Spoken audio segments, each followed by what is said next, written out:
Can everyone hear? Can everyone hear? So hopefully everyone online, can you hear? Okay. Yes, very well, thank you. Hopefully you can see us too. And would you like us to switch our cameras on? I'm happy to do that. I just thought. Oh, it'd be fabulous. Those who wish to. Wonderful. Yeah. So I'll let you introduce the session. Okay. Abdul, if you'd like to share your screen, and I'll introduce you, and then we'll get started with the session. Absolutely. So here's my screen, and here it comes. Okay.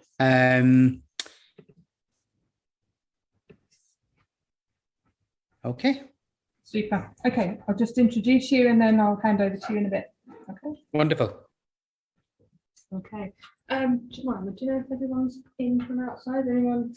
Yeah, I think that's everyone. Okay. All right. Hello. Welcome to this afternoon's keynote session.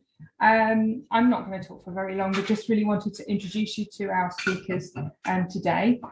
We are focusing, as you know, this afternoon on diversity and inclusion. And so we have 3 speakers today. Unfortunately, one of them had to pull out, is poorly. So we have Abdul Chauhan, which is going to start.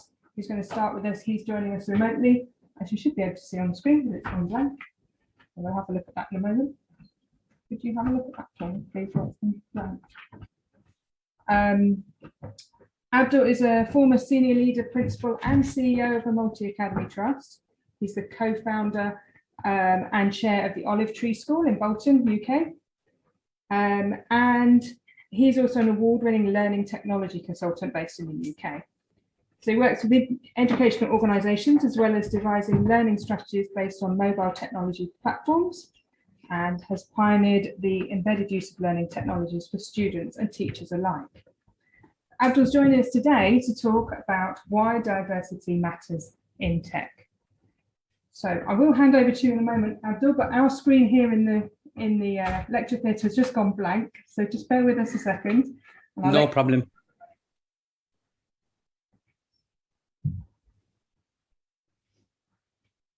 While we're waiting for that, I will just tell you what else is in store this afternoon. So we have a recorded video message, if you like, from a computing teacher based in Northern Ireland, who is a disabled computing teacher and wanted to share their experience. And we're also joined by Jacky Hancock today, who's going to talk about the CAS Include working group as well. So lots and lots to look forward to.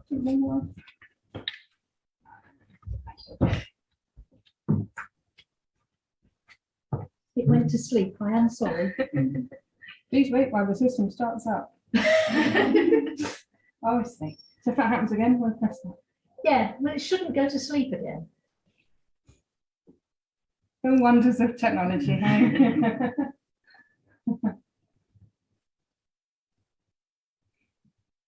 There you go.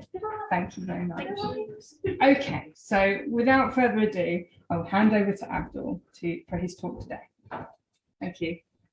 Thank you very much. And I'm very delighted and great pleasure for me to be here speaking on this particular topic. I must admit my background is as a chemistry teacher. I taught chemistry for many years, but I am hugely passionate about technology in education, and even more so about computer science and how that is kind of being taught, not just in the UK, but internationally in other countries, and how they're looking at that as well. But the idea of diversity and kind of engaging vulnerable and disadvantaged students as a whole is a topic that's very dear to my heart. I was principal and I was a senior leader for almost 20 years at a school that has a very diverse population, and engaging vulnerable and disadvantaged students, where most of our students actually came from 10 to 15% of the most deprived areas in the UK, was something of a challenge, and we kind of addressed that in a variety of different ways. And actually technology played a huge role in making that happen. So much so that we were the first school to kind of go one-to-one with mobile devices, but I'll talk about that later on. I think there are some things that we are very familiar with If I was to kind of talk about new jobs, new skills, this is language that we know about. We know that new business models, it doesn't matter which business you're involved in today, the technology has a role to play within that. Also, there are always new roles that are kind of popping up, and there's always that slide which I've purposefully haven't put in from the World Economic Forum about what jobs might look like in 10 years time and so on. But what we do know now, looking back, is things like app developers was not a job when I was at school and so on. And there's so many other kind of things like that. And I think this is going to be a theme and a pattern moving forward. And it's something that, of course, as computer scientists and teachers, we understand, but I think there's probably more work that needs to be done in understanding the extent to this and how we kind of pass that information on to students so that they actually understand the potential impact of this as well. And of course, we're kind of seeing impacts of technology pulled into every major industry. And what we're seeing is that it has a transformative effect. It's not just translation. It's not like that industry is doing the same thing that they were doing before. It's completely transforming that industry as well. So it has a huge effect when technology successfully goes into that. And of course, computer science has a massive role to play within that. So what I really kind of wanted to talk about is some of the facts that we already know, right? And are potentially kind of already highlighted within that are issues within computer science. So we know that computer science is critical and how it shapes the way we live and how it solves human challenges and so on. And I think that this is something that we accept now. I think this is something that is going to continue. And I think the way we interpret this for our students, particularly students that are from diverse backgrounds and students that are from vulnerable backgrounds, for them to understand this and for us to be able to kind of communicate this in a variety of different ways is going to be essential, because this essentially begins the journey for them to think that actually this is something that could be a real career path for me. This could be something that I could be involved in to really kind of make a difference. But this is something that's kind of real. We also know this. It wasn't so long ago. I have a role at the moment that's the vice president of Shobi, which is like a assessment and feedback platform. And just recently within the company, it's a SaaS company, so it's software as a service. There's about 3 million teachers that use it around the world and so on. And what's interesting about that company is that actually we're one of the very few tech companies that has, I think, at least 50% or over women that are involved in a technology company. And many of them are developers and so on as well. And we had a session internally, I think it was a company from the US, of how they actually kind of are supporting this issue around gender gap. So this is not just something that we're seeing in, of course, it's something that we're seeing in schools, as in the uptake of girls wanting to do computer science and coding and so on. But actually, we're seeing this in the industry as well. You know, that gap is still there. And this is very real, and we have to acknowledge this. And I'm going to kind of talk about potentially things that we can do with this, try and combat it as well. And of course, I think that there should be a goal of everybody kind of signing up to this at some point in their educational career. You know, there's all sorts of kind of programs that happen through the year, whether it's Everyone Can Code or, you know, Coding Week, code.org, do a bunch of stuff and so on, as I'm sure that people will be familiar with. But that encouragement and getting people that wouldn't normally be thinking about this at all is kind of important. So getting people to sign up, to have a go, to kind of experience is quite key. My other contention is the digital divide is very real, and I'm going to explore solutions to some of these, or my thoughts around some of these in a moment. But actually, if we end up in a position where there are a lot of schools or a lot of kind of organizations or communities that don't have access, this is going to bring a huge level of economic inequalities. It's going to affect social mobility in so many different ways. And I know one of the figures I kind of saw in the House of Commons publication, I think that came out in November 21, was that only 51% of households that are earning between 6,000 and 10,000 pounds a year had actually home internet access. So this is still a very, very real thing. Household incomes that were earning more than 40,000 pounds a year, 99% of those households would actually have internet. So this issue is a very real thing. I think COVID kind of exposed this in many ways. The number of families that just didn't have access to a device for all their children was very real. And I think that this really kind of, we really need to think about how we are going to tackle the underlying cause of this kind of digital exclusion. And this has a role to play potentially in students not being able to go into computer science because exposure is just not there. Anyway, just kind of moving on. If I kind of start thinking about potential strategies and start talking about things that I've seen happen, not necessarily all the things I've done, but on my travels around the world, working with schools and organizations and sometimes even ministries, there's some interesting things that are kind of happening. One thing that is certainly I am seeing more and more of is children are being started early on and they are being engaged and excited about the prospect of computer science and coding.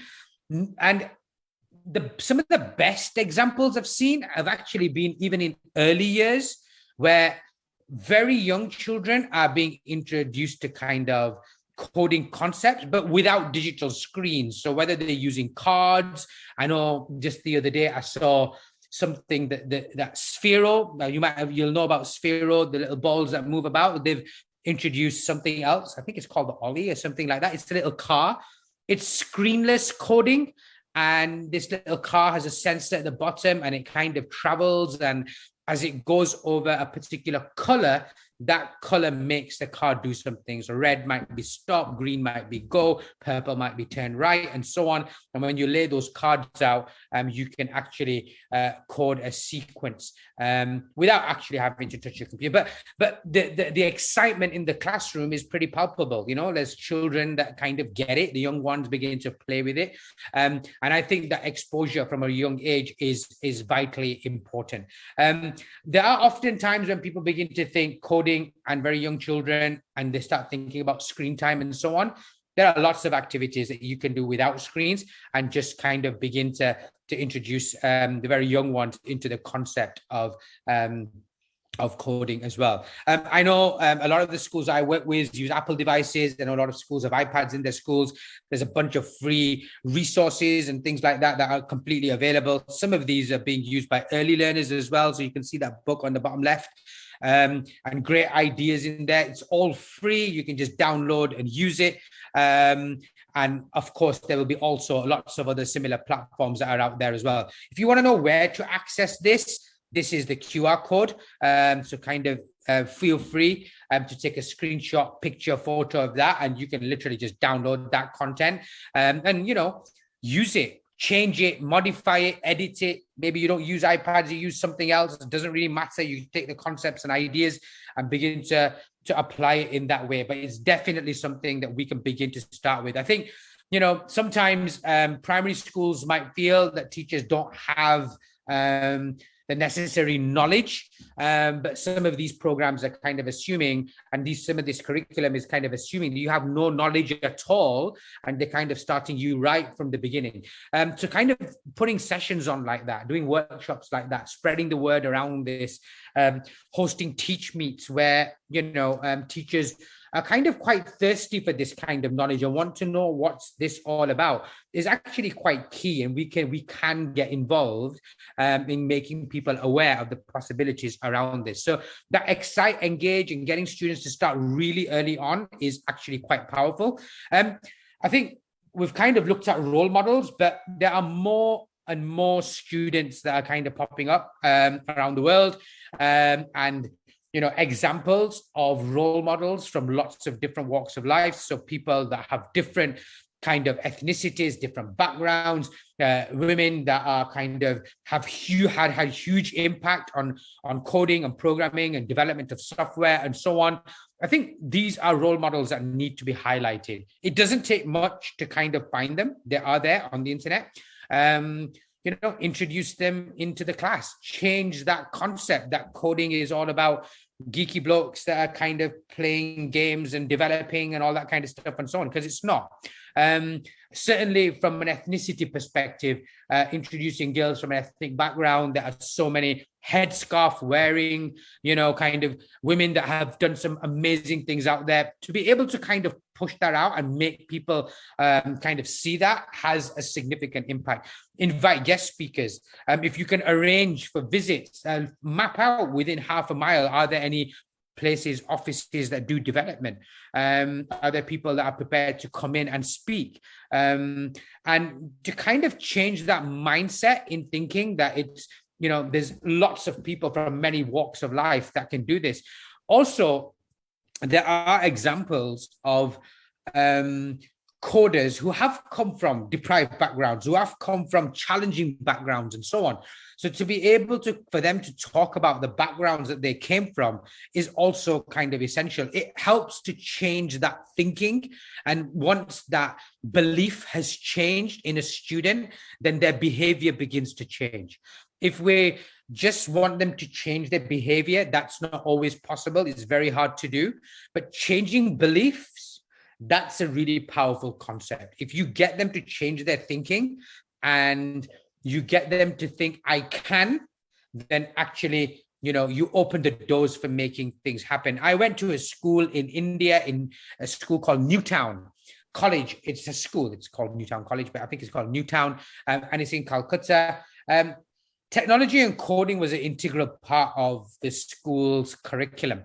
In fact, hardly any teachers could code in the school, but they had enlisted a certain day in an afternoon, and they invited coders from all around the city that would come in and actually be prepared to work with students. I met with students who had made their own apps. I met with one student who has now won a place at the Apple's developer code thing and so on as well, and got a seat to WWDC and so on. But these are students that learned by trial and error, and the only thing that was driving them was passion. When they got stuck, they went to see a teacher. The teacher could not help them by giving them an answer, sorting a problem out, but the teacher would connect them to other coders and other companies within the region that they had made connections with. So there's a huge opportunity and wealth of knowledge out there that we can kind of bring in. The other thing is this hands-on experience. I think there's one thing where you kind of talk about it. There's one thing that you might kind of have a dabble, but actually the hands-on experience is pretty powerful. So again, from an early years perspective, there's lots of robotic type tools, engaging kind of tools that are hands-on, and students learn by playing and trying and making errors and so on. But I think that kind of needs to be continued all the way further up, and the opportunity, and the more we create opportunities for this, the more powerful that experience is going to be, and it's going to create that shift in thinking. And that shift in thinking is very much about this growth mindset, right? It's about changing beliefs. It's about making them think I can rather than I can't, or should I, and answering those questions through a variety of different experiences. And I think that this is definitely a huge opportunity. And I think there's a lot of large organizations now, everyone from Microsoft to Apple to Google to Adobe, that have programs where schools can kind of connect with. But sometimes there are the little guys, right? Little organizations, little app developers, companies that are within your kind of reach, people that you might not even know about, that potentially could get involved within your organization, that can pop in, that might take on students to kind of trial and so on. And I think that's definitely worthwhile looking at. But what all of that does is it begins to kind of shift that mindset from getting students to think about the possibilities and what they can actually do. And of course, this is especially powerful for vulnerable students from disadvantaged communities who feel no one in my family has ever been to university, and it's not something that I will be able to do. Or, even from students that are from diverse backgrounds who just don't know that these opportunities exist for them to think about the possibilities, becomes pretty huge. And it's something that we should certainly be encouraging within our organizations as well. There's this fifth point that I've put down around equitable access. Now, I suppose I could probably do a whole presentation just on equitable access, but certainly in the UK, I think the government has a big role to play in making sure that access is available for all students. And what I mean by equitable access is not just about giving every student a device or making sure every student is connected. It's about empowerment and empowering every student to be able to use technology to fill that gap that is potentially a gap for them that might be a different gap for somebody else that's next to them. And I think that's really important. So, I might have language needs and English might not be my first language, and I need to look things up in a different way, and I've got technology and access to do that. Whereas my friend next to me might be perfectly fluent in English, but actually might be dyspraxic or dyslexic and so on. And therefore, will use the same technology in a different kind of way to fill that gap that they need. And that's what I mean by equitable access. And why that is important, certainly from a computer science perspective, is that it kind of enables and gives independence to students to be able to explore and find things out, to be able to look things up, to be able to not have to put their hands up all the time, and just to be able to YouTube something, Google something, solve a problem. I mean, the reality is that when we go into the real world and people are working, the likelihood is most people have access to some form of technology, and especially if they're in any kind of problem-solving role, they are expected to be proficient in finding solutions and looking things up and research and so on. And we are still in 2022 as a country in a place where, when something like the pandemic happens, we're still trying to figure out how do we get access to students, and we give out the leftover computers and things like that. And I think that the funding formula for education really needs to change. So this is not a question anymore, and we can kind of build on top of that. And I think this is essential to kind of, certainly for vulnerable and disadvantaged students, the ability to access learning, the ability to access their teacher and be able to ask questions when they need to, in a way they need to. So some might just want to write a message, some might want to leave a voice note, others might just want to watch what the teacher did and watch it a number of times because it's been recorded and made available. This is hugely powerful. And one thing, I saw a computer science teacher some years ago, and what was really powerful about the way that he was teaching was every time he taught a new concept, it was recorded and made available online. So whatever he was teaching, with respect to computer science, it was recorded. Everything on screen was recorded and it was made available online. And what would happen is literally the students would go back, they would watch, they would listen. Those that didn't speak English, they would be able to stop, pause, come back to him and say, I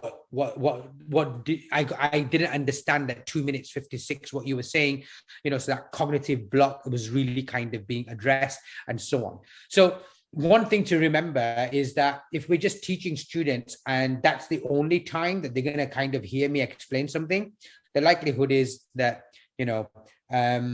it's not all going to go into their working memory and then into the long-term memory. But having that available for students, certainly from a vulnerable background or students that are from a diverse background, and actually even from a cognitive science perspective, making that available for students that kind of need to access and watch that again becomes kind of quite powerful. So this, for me, is quite a big one as well. Okay, I'm going to stop there.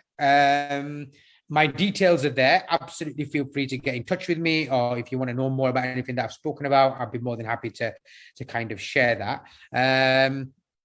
I'm happy for questions as well. I'll open up back to the floor.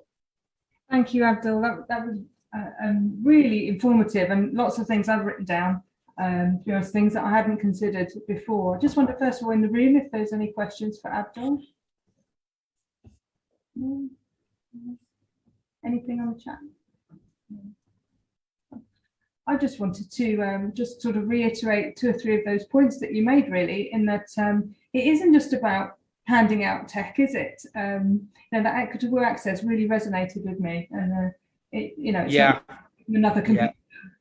We need to actually make it accessible. So that's really important, I think, and that allowing time for mistakes as well. I think we want them to get it right first time, don't we? But if you give them time to kind of work it out, that's really important. So thank you ever so much, Abdul. And it does lead us really nicely, actually, especially in terms of that equitable access, into our next video recording. But are you okay to stay online for a little bit longer, Abdul, in case there's any questions later on? Yeah, I'll be around. I'll switch my video off, but I will be around. Thank you. Thank you ever so much. Thank you. Okay. So while we swap over to our video recording, I'll just tell you a little bit about the lady that has done this video recording for us. So it's Sophie Wedge that's going to come up. Do you mind me okay with swapping over at the moment? Yeah, if Abdul wouldn't mind unsharing his screen, then I can share mine. Abdul, could you? Yeah, thank you. Great, thank you. It's funny, I use Zoom all the time, but when you're in a different scenario, it just all suddenly looks completely different. Okay, so while we just swap over to the recording that we've got, it's nearly ready to go there. I'm not quite sure. I'm not sure about sound. Okay. No, my sound's not coming through. All right. I'll introduce Sophie, and then perhaps if you can work out between you the sound side of it. Okay. So this is Sophie Wedge. Sophie is a teacher in Northern Ireland, as I think I mentioned before. She is disabled, and she's going to talk a little bit about that. But she also teaches computer science and digital technology and ICT. She has a mild version of cerebral palsy, which mainly affects her legs and wrists. So she's going to talk to us a little bit about her personal experience of not only being a teacher of computing, but being a disabled teacher of computing, and the sort of barriers to access to computing education. So we just wait and see if we can get this sound sorted out. We'll play it.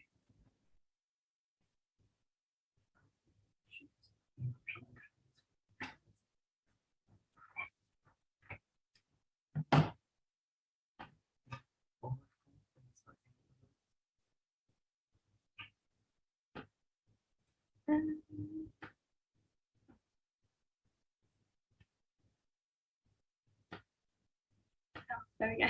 Thank you. Okay.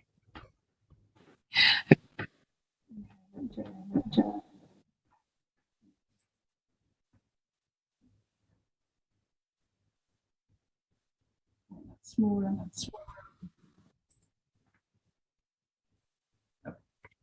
Okay, we're ready to play.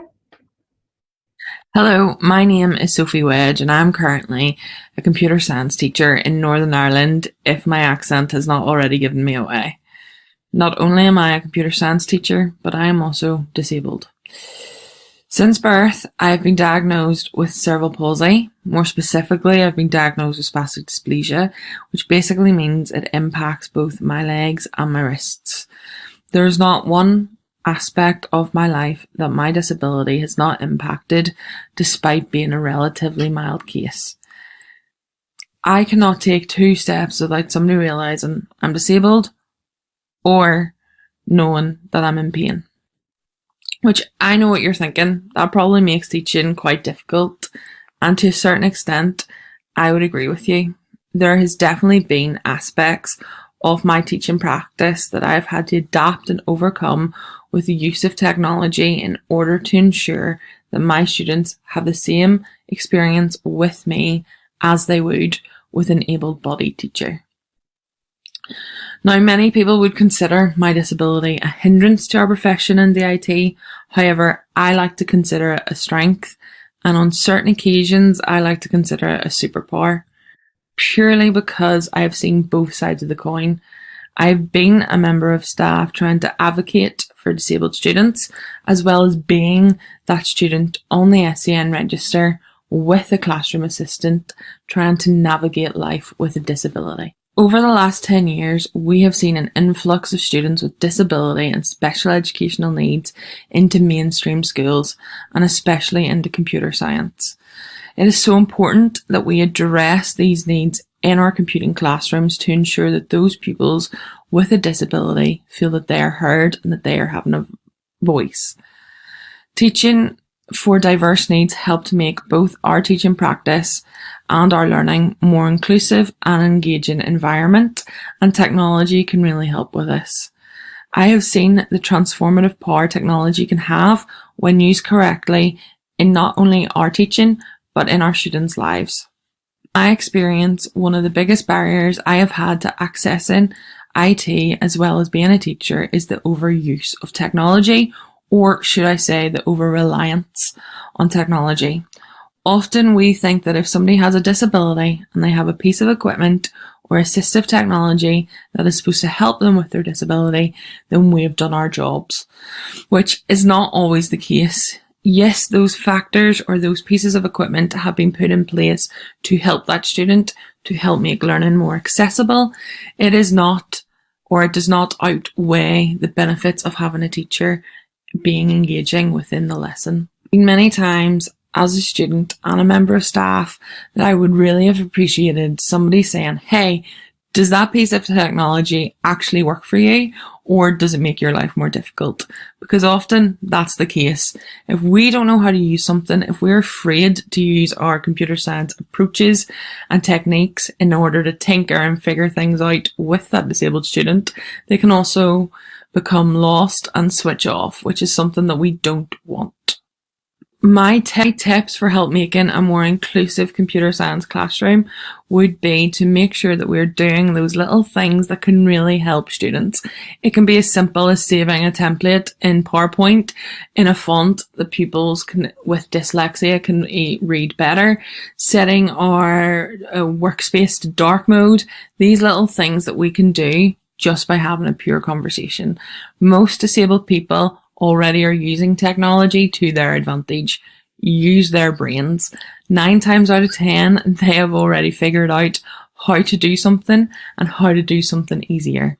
Use that knowledge. Use that wealth of experience. One of the things that I do in my classroom to help make it more inclusive is that I do have those conversations. I do not hide my disability. I answer any questions, no matter how silly a pupil could be. And I could understand how that could be very daunting for another member of staff to have those conversations. I think as long as we are willing to have them in relation to IT, then we can make our classroom more inclusive. Don't be afraid to have those conversations with people. My classroom is adapted. They know as soon as they walk in that I have a different type of desk, a different type of chair than other members of staff, and I do not hesitate to answer those questions, because 9 times out of 10, if somebody is not grown up with a disability or known somebody with a disability, those questions go unanswered. I understand that can be quite awkward for other members of staff, but I think if we can relate it back to IT and understand the impact that could have, whether it be the forefronts that's happening in Minecraft or the accessibility that is happening on social media, these are things that pupils can see that are happening in real world to make it more inclusive that we can then use in our classroom. I'm incredibly passionate about this, and I could go on and on and on forever, but I just want to say thank you for listening. And if you ever want to talk to me further about these issues, feel free to find me on social media, mainly Twitter.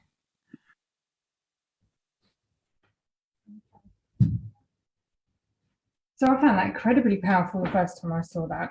Just hearing that personal experience, not only from a teaching computing point of view, but also from somebody that's been through our education system, you know, with a disability. So really, I have already sort of sent my thanks to Sophie for sharing that with us, and hopefully you appreciate that too.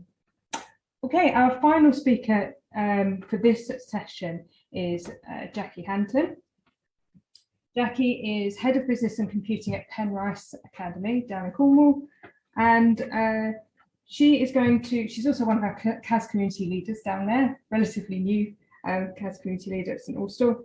And Jacky entered teaching at further education level, but made the switch to secondary school teaching business and computer science. She has a keen interest in supporting learners in the transition between Key Stage 2 and 3, and ensuring everyone can make progress and access computing. So Jacky's going to talk to us today about how CAS are addressing inclusion through our CAS Include Working Group. So Jacky, if I could invite you down.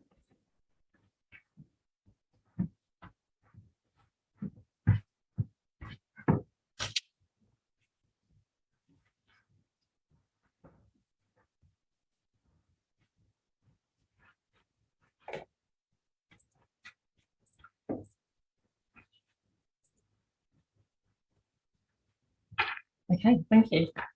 So just to run through a few pointers about SEND generally, as a teacher, one of the key things our school has been focusing on is that it's not just the teaching assistants that are responsible for SEND. Every teacher is responsible for SEND students, and every leader in the school is responsible for our SEND students. And it's really important to take that on board because it's everyone's role to raise those issues. The EFF have come up with 5 adaptive teaching strategies which they have pulled together, and these are not new, but they are reinforcing those 5 key strategies that every teacher, every leader should be holding within any lesson that they should be focusing on. And it's really about having that clear instruction, using different cognitive and metacognitive strategies, and scaffolding up, not scaffolding down to our learners, and using technology, but being flexible in our uses of technology. So I'm just going to go through a few different aspects of how we can support SEN learners within a computing classroom specifically, and then how we can adapt to what we're doing so it applies to all learners. So some of the strategies that I'm going to talk through are about supporting every single learner, but they are not going to work for 100% of those SEN learners. And it's about knowing your students and knowing your group as well. So in a mainstream classroom, what we should be doing is really providing that supportive learning environment, lots of support for our learners in that lesson time, but also promoting high ambition for them, making sure that they are clear about where they can go and that they won't be disadvantaged. They're at the same level as their peers. And that begins to see a change in learning behaviour as students progress throughout their course, they take on board different things. And actually lots of students who have ASD, for example, are really good programmers because they have logical brains, and sometimes they are much better than their peers. The key thing as well is making sure that staff understand their learners, so making use of whatever information the school has about your SEN learners. Can we provide support? Can we be explicit? How can we best support those students in the classroom? Ideally, flexible groupings where you can promote metacognitive strategies, not scaffolding down to learners, but scaffolding them up so that they are in the same level with other students, and just being really explicit in those instructions that are being given to them. Trying to make the most of assistive technology for our learners. So lots of general computers have immersive reader, for example. So allow the students to use that, encourage them to use it. If there is dictation, even if you're using Scratch, for example, you can create your own code blocks. So allow the learners to do that. Let them use headphones and transcribe text in Word and copy and paste it over. Just simple examples of how we can use technology to support that. One-to-one interventions are obviously ideal, but we don't want to rely on that process too much. We want that scaffolding support to be there, and then gradually withdraw that support so learners can be independent and progress. And of course, if you do have TAs within your classrooms, making sure that they are used effectively. Many TAs are not computer science specialists. I wish they were. but they are not specialists, and they just are there to support and guide the students. So using them effectively so that they can help our students progress. In computing especially, what for the CAS Include group, these are kind of the 5 main strategies that for computing have come up with. The most important is about reducing that cognitive load. So one of the most effective things we can do as teachers is to reduce that cognitive load of new information, making sure our learners can progress, that we don't give them lots of overloaded detail. We could do that by teaching vocabulary in advance of our specific topics, teaching routines really frequently and being consistent with that routines, chunking information so that we can allow our learners to check and progress before we move on, and mixing it up with using a range of unplugged activities so they get that theoretical aspects as well as being able to look at those practical aspects. Obviously, accessible teaching materials is really quite key in terms of what we're looking to produce. So making sure we haven't got loads of text for those SEN learners, but switching up by using text, images, video, audio.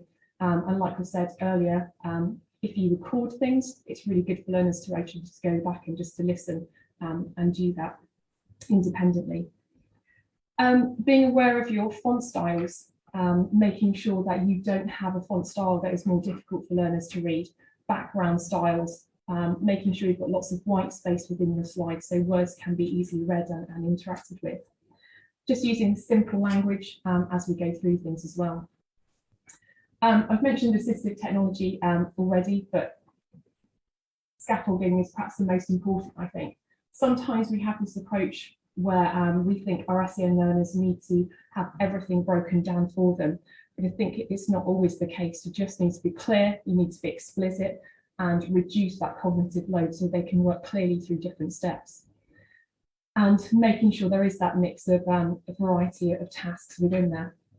Scaffolding really does rely on knowing your learners, and it does rely on providing that temporary support method, same as you would have scaffolding in a building. It's there temporarily until different layers are fixed, and as you gradually withdraw that process until the learner can work independently.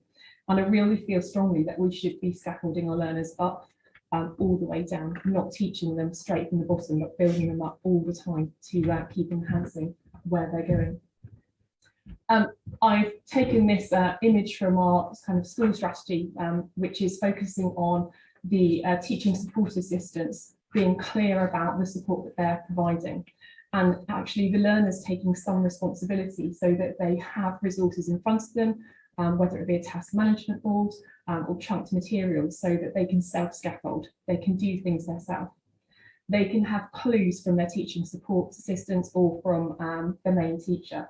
And then that gets corrected, that process gets repeated until the student is able to begin to work independently as they go through their topics. So these are just general things with regards to completing, but the CAS Include project is a voluntary group that is committed to increasing diversity and inclusion across computing generally. There are 2 different strands with this, and it's really looking at creating inclusive computing resources, creating banks of different toolkits for educators, and we have regular what's called Hack the Curriculum events. That takes place fairly frequently. Over the course of the last year, the team have been putting together different strands and strategies around inclusive computing and how to promote diversity. One of the key things is these icons, so they're referred to as the 10 key factors for inclusive computing, and then there's a separate 10 for diversity. And each of these 10 things are the main strategies that we focus on for promoting diversity within our lessons. Each of these phrases have tags attached to them, so those icons, and those icons are transferred into lesson materials. And in the CAS Include webpage, the curriculum teams have been working together to take apart different aspects of the computing curriculum, both at Key Stage 3 and at Key Stage 4. So providing a set of resources that are really key for those individuals and for each topics, so that we can have pre-made resources that we can pick up and use for our computing curriculums. It could be things with regard to definitions of algorithms, for example, extending that further into Key Stage 4 so that we have definitions and icons that clearly represent sequence, selection and iteration, and using those key phrases. So there's a whole bank of resources that are part of that CAS Include project, and they're being updated and improved every sort of few months. Anybody is welcome to join that group, whether you're still training, whether you're a current teacher.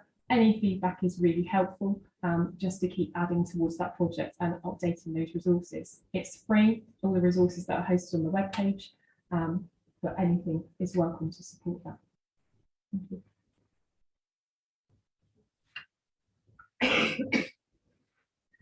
Are there any questions for Jacky at all? I was just wondering actually how often you meet as a group. It's roughly every term to every half term, depending on everyone's work patterns really, but generally every term. Yeah. Usually in evenings, just on an online forum where we have documents that we just edit independently in small groups. Thank you very much. Okay. Are there any questions on the chat? Okay, so final call for any, I should stop this. Final call for any questions if you are joining us online today as well. And thank you so much for listening. If you've managed to join us online, that's been fantastic. Thank you. And I suppose really it just leaves us to say thank you very much to the speakers. And if we could just give them a round of applause just to say thank you. So thank you, Abdul, thank you, Jacky, and also thank you remotely to Sophie for doing that. Okay, is there anything else? I think there's some messages coming through on the chat. Is there anything there? Oh, okay, that brings us to the end of this session. The next session is for primary and secondary tracks to join together, really to kind of work on this a little bit more in terms of your curriculum. And then the students, if there's any students, you're going to stay in this room here. Okay.